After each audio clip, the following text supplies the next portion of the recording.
Assalamualaikum warahmatullahi wabarakatuh. Bismillahirrahmanirrahim. Alhamdulillahirabbil alamin. Wassalatu wassalamu ala Rasulillah sayyidina wa maulana Muhammad ibn Abdullah.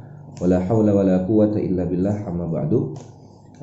Saudara-saudara yang berbahagia, pada video saya yang kemarin saya telah membahas tentang definisi ilmu kalam, kemudian pembagian ilmu kalam, objek pembelajaran ilmu kalam, dan nama-nama lain dari ilmu kalam. Terakhir kita membahas tentang bagaimana hukum mempelajari ilmu kalam. Nah, pada kesempatan kali ini saya akan menjelaskan tentang sejarah munculnya ilmu kalam dari masa ke masa. Nah, sebenarnya banyak literatur yang bisa kita baca, baik berbahasa Indonesia ataupun yang berbahasa Arab atau bahkan berbahasa Inggris, yang mengatakan bahwa munculnya ilmu kalam itu disebabkan oleh pemikiran-pemikiran teologi. Ya, teologi ini pendapat yang banyak disampaikan oleh para ulama, tetapi juga ada yang membalik dari persoalan politik kepada persoalan teologi. Jadi persoalan pergantian kekhilafahan pasca wafatnya Rasulullah SAW diganti oleh para sahabat-sahabat itu mendapatkan banyak perbedaan di situ, perbedaan pendapat, sehingga muncullah ya pemikiran-pemikiran, gagasan-gagasan teologi yang keseluruhannya bersumber atau menjadikan Al-Quran dan hadis sebagai sumbernya. Nah, pendapat ini sekaligus membantah pendapat-pendapat beberapa pemikir barat yang mengatakan bahwa ilmu kalam itu muncul dan dipengaruhi oleh filsafat Yunani. Itu pada masa-masa awal tidak seperti itu. Itu akan terjadi pada masa-masa selanjutnya. Nah, pada masa awal memang murni dari dialektika masyarakat Islam, yaitu para sahabat dalam banyak hal. Ya, tadi yang saya sampaikan adalah salah satu contoh, yaitu pergantian dari Rasulullah kepada para sahabat, kepada sahabat yang lain, kepada sahabat yang lain, dan terus begitu ya. Nah, di suksesi pergantian itulah ada banyak pandangan, ada perbedaan-perbedaan. Yang satu mengusung Sayyidina Ali, yang satu mengusung Tolhah dan Zubair, kemudian yang satu juga mencalonkan diri, yaitu Muawiyah Muawiyah bin Abi Sufyan, dan seterusnya nanti kita akan bahas. Baik, saudara-saudara, pertama mungkin ya saya kemarin menggunakan buku yang berjudul Al-Madkhal ila Dirasah atau Fi Dirasah Ilmil Kalam, karyanya Dr. Hasan Mahmud Asy-Syafi'i, salah satu pengajar di Mesir sana. Nah, di buku itu ada 5 tahap ya yang disampaikan oleh Dr. Hasan Mahmud Asy-Syafi'i. 5 tahapan munculnya ilmu kalam itu adalah, yang pertama, al-marhalah al-ula, yaitu tahapan pertama adalah al-marhalah an-nash'ah. Ya, saya masih ingat ya. Al-marhalatun nash'ah. Ya, tahapan embrio. Jadi ilmu kalam masih belum menjadi disiplin ilmu tertentu, masih belum menjadi disiplin ilmu yang sistematis. Hanya saja dia sudah memiliki bibit-bibit atas munculnya ilmu ini, sama dengan ilmu-ilmu yang lain yang juga memiliki embrio atas munculnya ilmu tersebut. Jadi ilmu kalam tahapan pertama adalah marhalatun nash'ah, yaitu tahapan embrio. Nah, tahapan kedua, saudara-saudara, yaitu marhalatut tadwin wa dhuhurul madzahib wal furuq, yaitu adalah tahapan kodifikasi dan munculnya madhab-madhab dan firqah-firqah, sekte-sekte di dalam agama Islam.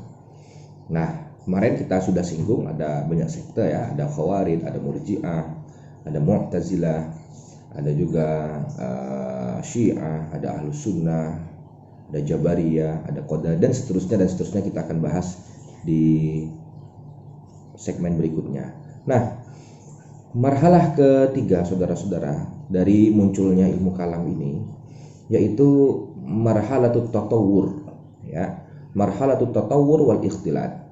Jadi tahapan pengembangan ilmu kalam, dan pada tahapan ketiga ini sudah mulai muncul al-ikhtilat, yaitu bertemunya antar ilmu kalam dengan ilmu-ilmu yang lain.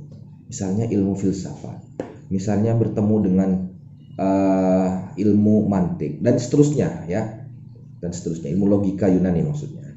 Nah, di situ para sarjana-sarjana Barat yang mengatakan bahwa ilmu kalam memiliki hubungan erat dengan filsafat Yunani, atau bahkan mengatakan ilmu kalam dipengaruhi oleh filsafat Yunani. Nah, pada tahapan inilah yang mereka maksud, ya, bukan satu-satunya atau bukan pondasi bahwa ilmu kalam dipengaruhi oleh ilmu filsafat Yunani, bukan, tetapi itu pada generasi berikutnya, yaitu generasi ketiga.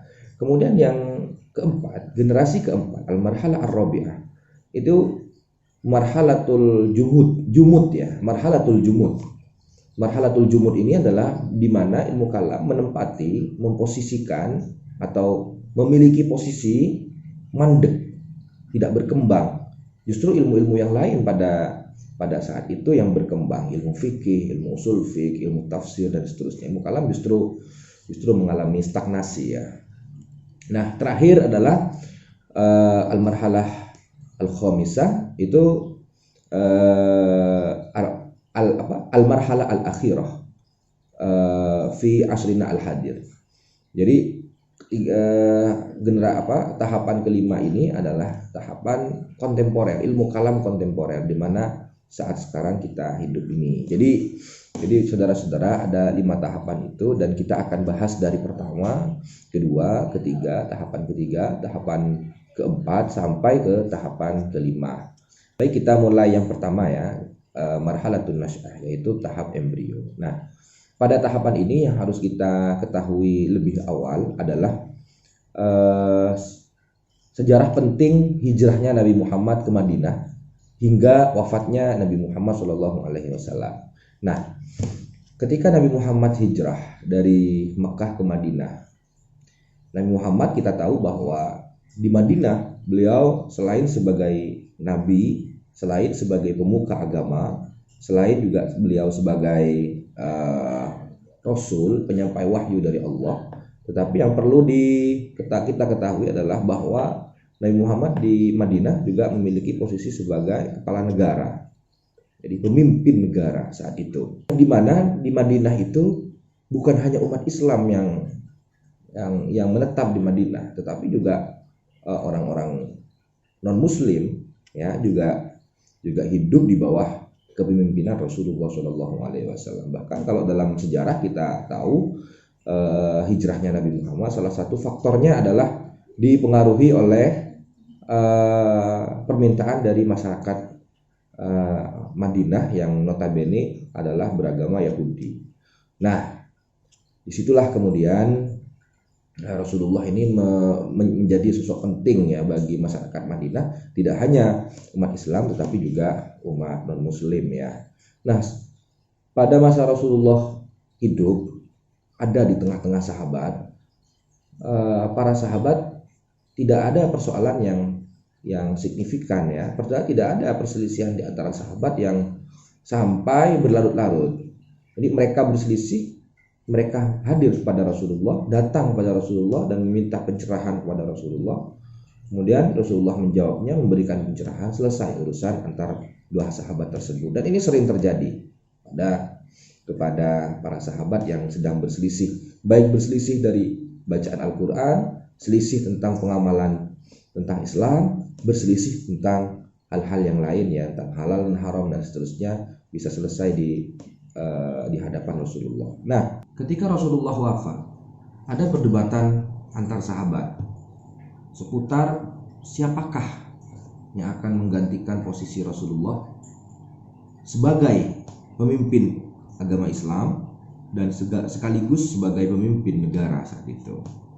Nah, banyak pendapat yang yang mengatakan bahwa pantas saja kalau misalnya ketika Rasulullah wafat, posisi beliau sebagai Rasul, pemimpin agama sekaligus juga pemimpin negara, orang-orang, para sahabat sudah mulai membincangkan, sudah mulai berdebat siapa yang akan menggantikan posisi beliau.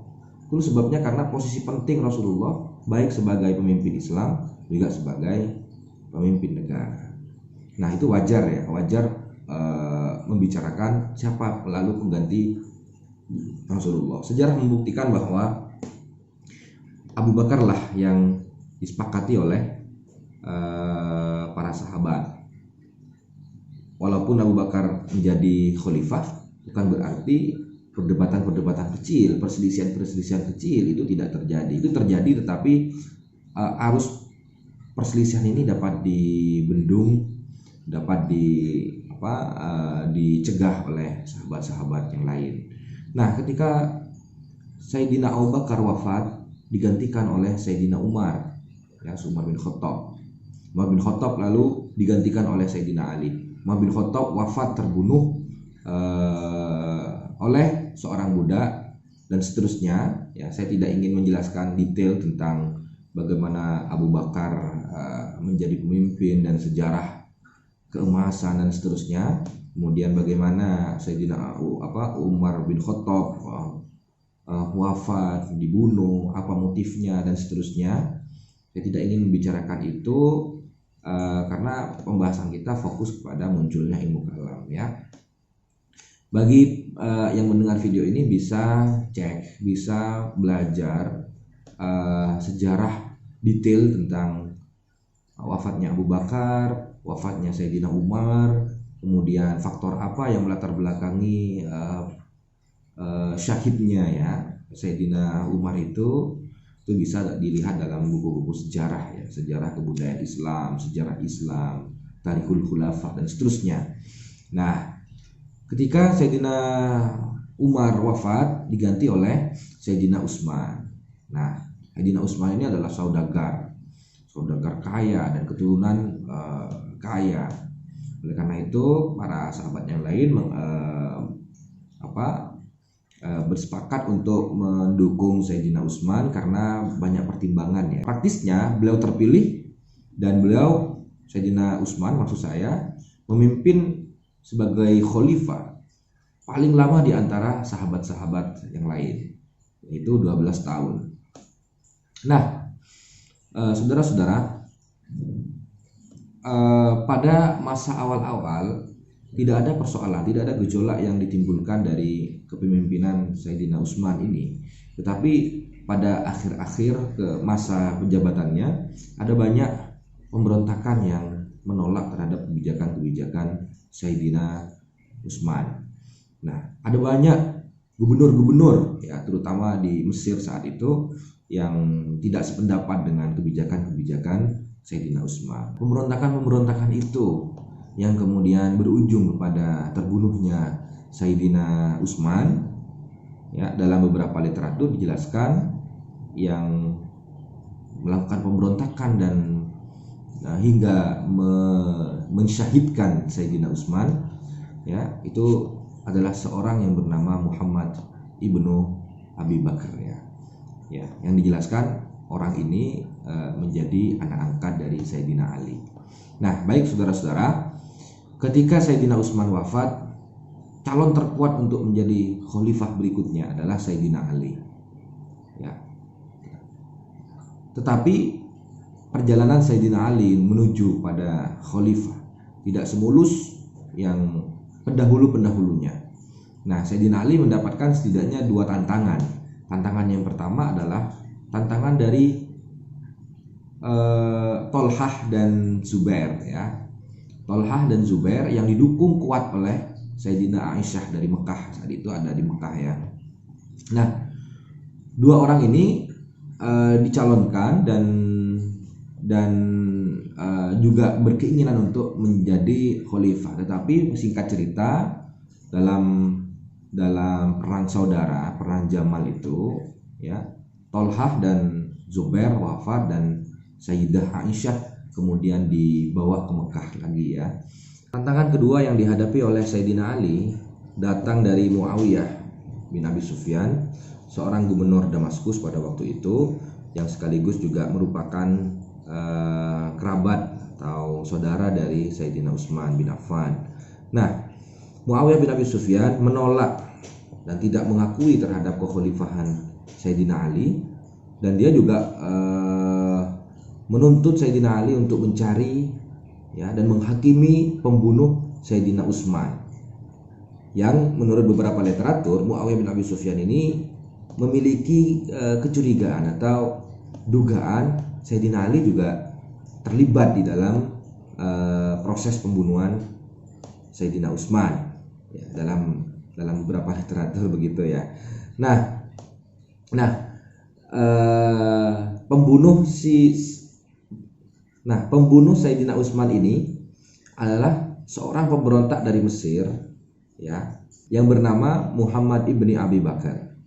Nah, Muhammad ibni Abi Bakar ini dalam literatur tersebut dikatakan bahwa merupakan anak angkat dari Sayyidina Ali. Bahkan ketika Sayyidina Ali menjadi khalifah pada waktu itu, Muhammad ibni Abi Bakar ini diangkat menjadi gubernur Mesir. Muawiyah bin Abi Sufyan terus berontak terhadap kekhalifahan Sayyidina Ali, hingga singkat cerita terjadi perang saudara yang terjadi di Siffin ya, atau kita kenal dengan perang Siffin, yaitu perang dua belah kubu.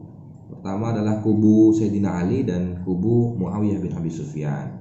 Nah, dalam peperangan itu sebenarnya Muawiyah bin Abi Sufyan sudah mau mundur, sudah mau kalah. Tetapi di tengah-tengah proses kalahnya Muawiyah bin Abi Sufyan ini, ada seorang politikus yang handal pada waktu itu bernama Amr bin As ya. Amr bin As kemudian mengangkat Al-Quran dan meminta kedua belah pihak untuk berdamai dan mencari solusi terbaik atas pertikaian yang tidak berakhir itu. Nah, orang ahli kiroah atau qurra dan para hufat yang ada di kubu Sayyidina Ali mendesak Sayyidina Ali untuk menerima tawaran yang disampaikan oleh Amr bin As itu. Nah, singkat cerita, Sayyidina Ali kemudian menyepakati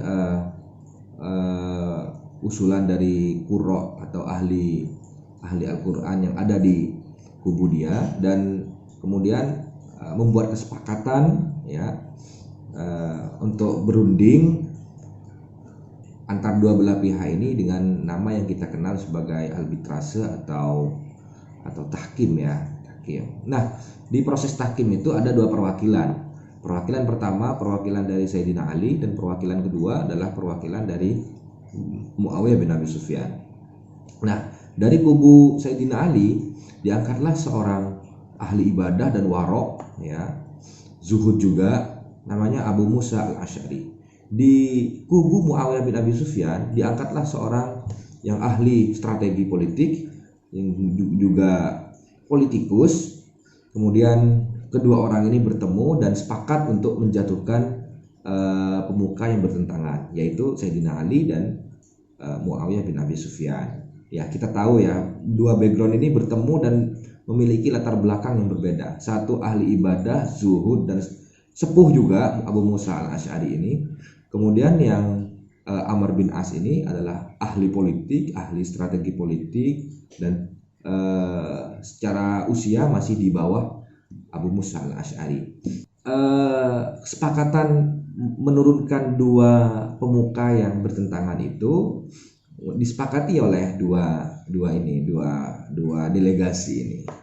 Nah, kemudian kesepakatan itu akan disampaikan kepada kubu atau kepada pendukung dan juga Sayyidina Ali dan Muawiyah bin Abi Sufyan yang pada waktu itu semuanya berkumpul di Siffin itu ya. Dalam tradisi masyarakat Arab, yang tua yang sepuh yang menyampaikan terlebih dahulu. Sebagaimana yang saya sampaikan tadi, bahwa yang sepuh, waro, zuhud dan seterusnya, yaitu Abu Musa al-Asy'ari menyampaikan kesepakatan itu. Kesepakatannya adalah menjatuhkan atau menuntut mundur baik Sayyidina Ali ataupun Muawiyah bin Abi Sufyan sebagai khalifah gitu ya. Setelah Abu Musa al-Asy'ari menyatakan demikian, berikutnya adalah Amr bin As naik mimbar dan menyalahi kesepakatan awal. Amr bin As hanya menjatuhkan Sayyidina Ali sebagai khalifah, tetapi keberatan ketika menurunkan atau menjatuhkan Muawiyah yang ingin menjadi khalifah, sehingga pada saat itu udah kondisi tidak stabil karena Muawiyah yang ahli strategi sudah membaca peluang-peluang itu ya, sudah membaca peluang bagaimana mensukseskan Muawiyah bin Abi Sufyan sebagai khalifah pada waktu itu. Dari kekalahan Sayyidina Ali sebenarnya ada banyak kelompok Sayyidina Ali yang kecewa terhadap keputusan Sayyidina Ali yang menerima damai dari kelompok Muawiyah bin Abi Sufyan. Para tentara, sebagian besar tentara-tentara Sayyidina Ali pada waktu itu sebenarnya enggan menolak perdamaian dari Muawiyah bin Abi Sufyan. Mereka kecewa karena Sayyidina Ali sudah menerima dan memutuskan untuk berdamai, sehingga mereka ketika Sayyidina Ali kalah, para tentara-tentara Sayyidina Ali dan orang-orang yang tidak mau berdamai sejak awal ini berpendapat bahwa kekhalifahan ya bukan didasarkan kepada akal manusia ya, tetapi harusnya berdasarkan kepada putusan Allah gitu ya, putusan Allah. Sehingga karena Sayyidina Ali sudah bermusyawarah, berdamai, arbitrase dengan berunding ya dengan Muawiyah dan Amr bin As, itu dianggap sebagai orang yang berhukum tidak dengan hukum Allah. Nah, itulah kemudian muncul banyak persoalan. Persoalan pertama adalah Sayyidina Ali tidak menggunakan hukum Allah dalam memutuskan perkara atau persoalan dalam kekhalifahan tersebut. Nah, dari persoalan sosial ini atau politik ini, kemudian orang-orang mulai mengaitkan persoalan tersebut dengan ayat yang berbunyi "Waman lam yahkum bima anzalallah faulaika humul kafirun, faulaika humul fasikun, faulaika humuz zalimun." Dan itu tiga ayat itu sudah mulai mengaitkan dengan itu. Itulah sebabnya dari awal saya mengatakan bahwa dari persoalan-persoalan sosial politik itu kemudian lari atau bergeser kepada persoalan-persoalan nas ya, jadi nas. Jadi memahami nas bukan berangkat dari ruang yang kosong, tetapi justru ada latar belakang, ada sejarah, ada kondisi yang menuntut dia memahami ayat demikian. Nah, itulah sebabnya kelompok orang yang tidak mengakui terhadap proses damai itu keluar dari barisan Sayyidina Ali. Nah, karena keluar, dia disebut dengan khawarij, orang yang keluar dari barisan tentara atau kelompok Sayyidina Ali saat itu. Nah, orang-orang khawarij ini kemudian mempersoalkan tadi itu ya. Jadi mempersoalkan Sayyidina Ali memutuskan dengan hukum manusia bukan dengan hukum Allah, tetapi lambat laun dia berkembang bagaimana hukum pelaku dosa besar, karena Sayyidina Ali dianggap sebagai seseorang yang telah melakukan dosa besar karena menggunakan hukum manusia dan tidak menggunakan hukum Allah itu ya. Bagaimana status orang ya yang melakukan dosa besar, apakah dia masih mukmin atau sudah kafir, sudah berkembang pada murtakibul kabair. Jadi kalau di bukunya Muhammad Hasan Dr. Hasan Mahmud Asy-Syafi'i itu dikatakan jadi persoalan-persoalan Al-Quran, persoalan-persoalan akidah, persoalan-persoalan teologis dan seterusnya, tetapi faktor-faktor sosial politik ini ditaruh di belakangan. Saya tidak memposisikan demikian untuk menyederhanakan persoalan dan supaya lebih mudah dipahami, kira-kira begitu ya. Jadi berangkat dari peristiwa Khawarij yang mengatakan bahwa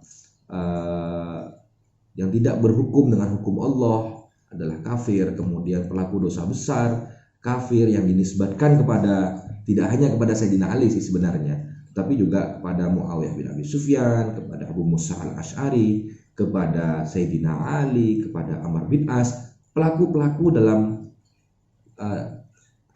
proses arbitrase itu diklaim sebagai telah keluar dari agama Islam dan melakukan dosa besar. Nah, saudara-saudara, kita sudah tahu bahwa sudah ada satu sekte yang awalnya menjadi pendukung Sayyidina Ali, kemudian dia keluar, ya, mufarokoh, menjadi musuh Sayyidina Ali karena Sayyidina Ali dianggap pelaku dosa besar karena tidak menggunakan hukum Allah tetapi menggunakan hukum manusia. Nah, aliran Khawarij ini mendapat tantangan dari kelompok Murji'ah yang mengatakan, oh enggak, pelaku dosa besar itu masih tetap berstatus mukmin dan muslim walaupun dia telah berbuat dosa besar, gitu ya. Nah, golongan Murji'ah ini adalah juga berasal dari Sayyidina Ali juga, mendukung Sayyidina Ali juga, yang masih berada dalam kelompok Sayyidina Ali dan tidak keluar seperti Khawarij. Ada kelompok yang tidak mau ikut yang ngambil jalan tengah. Nah, kelompok ini bernama Mu'tazilah. Ketika berdebat antara Murji'ah dan Khawarij, pelaku dosa besar, man lam yahkum bima anzalallah dan seterusnya, Mu'tazilah mengatakan pelaku dosa besar tidak dalam keadaan mukmin atau keluar dari Islam dan juga tidak muslim, artinya di tengah, ya. Yang itu ya kemudian istilah yang disebut oleh kelompok Mu'tazilah sebagai al-manzilah bainal manzilatain, antar dua. Kalau dia pelaku dosa besar, dia tidak masuk surga, juga dia tidak masuk neraka, di tengah-tengah, gitu ya. Nah, saudara-saudara sekalian, selain perdebatan tentang pelaku dosa besar, kemudian juga tentang apakah mengikuti hukum Allah atau hukum manusia, man lam yahkum bima anzalallah, ada aliran yang berkembang pada waktu itu yang digulirkan oleh kelompok Muawiyah bin Abi Sufyan. Nama alirannya adalah aliran Jabariyah. Nah, karena Sayyidina Muawiyah bin Abi Sufyan ini mendapatkan desakan, ya, dianggap sebagai merebut kekuasaan, merebut khalifah, kemudian menciderai perjanjian dan seterusnya, kubu Muawiyah bin Abi Sufyan ini kemudian mengembangkan teori tentang bahwa segala perbuatan manusia sudah ditentukan oleh Allah, bahwa dirinya menjadi khalifah, ya, sudah ditentukan oleh Allah. Af'alul ibad minallah. Itulah kemudian kelompok ini disebut sebagai Jabariyah. Jabar, majbur. Orang sudah perbuatan manusia sudah diatur oleh Allah. Nah, tapi sebenarnya pendapat ini pada awalnya adalah merupakan gagasan untuk menegaskan saja pendapat perilaku politiknya atau menegaskan kekuasaannya saja. Setelah itu muncul kelompok, ya, yang memberikan reaksi terhadap kelompok Jabariyah, namanya kelompok Qadariyah. Dari namanya saja sudah qadar, ya, sudah Qadariyah, yang mengatakan bahwa perbuatan manusia tidak berasal dari Allah, tetapi berasal dari manusia sendiri. Jadi la qada wa la qadar, gak ada qada qadar. Nah, pada hakikatnya sebenarnya ini ingin menyanggah, ingin menjatuhkan, ya, pendapat yang mengatakan bahwa terpilihnya Muawiyah bin Abi Sufyan menjadi khalifah, ya, sudah ditakdirkan oleh Allah. Nah, si kelompok Ali yang satu ini, yang Qadariyah ini, dia mengatakan bahwa tidak seperti itu, tetapi justru perbuatan manusia itu adalah berasal dari manusia sendiri, tidak ada sangkut pautnya ditentukan oleh Allah itu. Jadi Sayyidina Ali menerima arbitrase berdamai itu karena Sayyidina Ali sendiri, bukan telah ditentukan oleh Allah. Kemudian Muawiyah bin Abi Sufyan dengan melalui Amr bin As menciderai kesepakatan, kemudian merebut kekuasaan, itu bukan sudah ditakdirkan oleh Allah, bukan tindakan yang sudah dicipta oleh Allah, tetapi justru perbuatan manusia yang bersumber dari Amr bin As sendiri, bersumber dari Muawiyah sendiri. Saudara-saudara, dari beberapa sekte yang kita bahas tadi, ada Murji'ah, ada Qadariyah, ada Jabariyah, dan seterusnya itu, mungkin Anda bertanya-tanya, kapan ini Ahlus Sunnah muncul dan Syiah muncul? Nah, pertama saya ingin menjelaskan yang Ahlus Sunnah ya.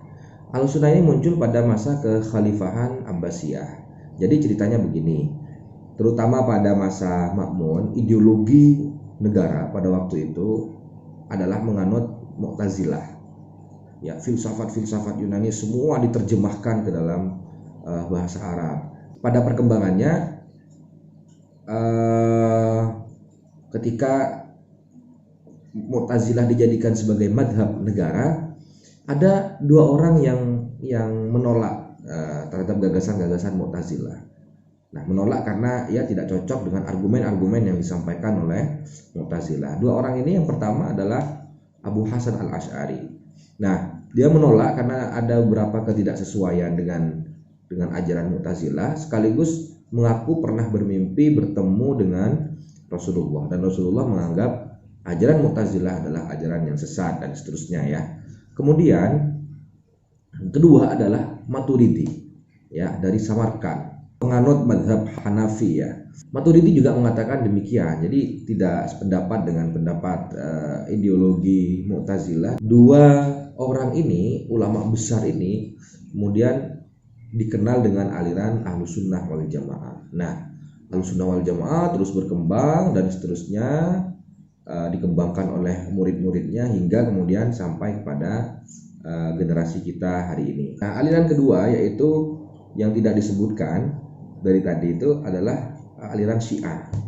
Syiah merupakan aliran yang diisi oleh loyalis Sayyidina Ali, dan begitu Sayyidina Ali wafat, kemudian begitu kekuasaan Sayyidina Ali digantikan kepada Muawiyah bin Abi Sufyan, mereka loyalis yang embrio kelompok Syiah ini tidak masuk dalam dunia perpolitikan seperti yang lain. Justru mereka menyendiri, keluar dari gerbong besar politik itu ya, dan